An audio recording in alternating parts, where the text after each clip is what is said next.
Capel Celyn, lle sydd wedi bod mor allweddol i danio ysbryd ni fel Cymru i warchod ein cynefin, ein iaith a'n diwylliant, ar ôl trychineb boddi Cwm Celyn yn y 60au, 50 mlynedd yn ôl.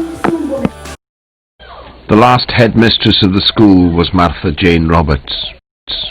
Mae'r plant sydd yn yr ysgol heddiw, y 30 ohonyn nhw, i gyd a'i cyndadau yn yr ardal, a'i gwreiddiau yn yr ardal yma.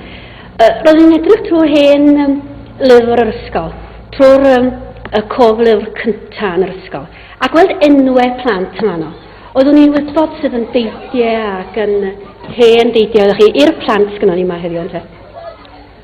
Byddai'n colli cymdeithas yr ardal yma hefyd. Maen nhw'n bobl glos, agos iawn at ei gilydd, bobl gyfeillgar iawn yma. Wedi'r amser ddod.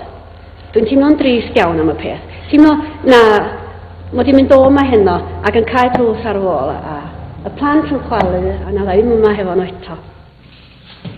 We closed our desks and Mrs. Roberts, cleaned the blackboard, and closed the desk, put the things in and said that the school was going to be demolished and we snuck back down again to see what was going on, and we actually saw the bulldozers move in and just take it down. They didn't take anything out of the school, they just smashed it as it was. There was it wasn't done with any care or dignity. It was just ripped to shreds basically.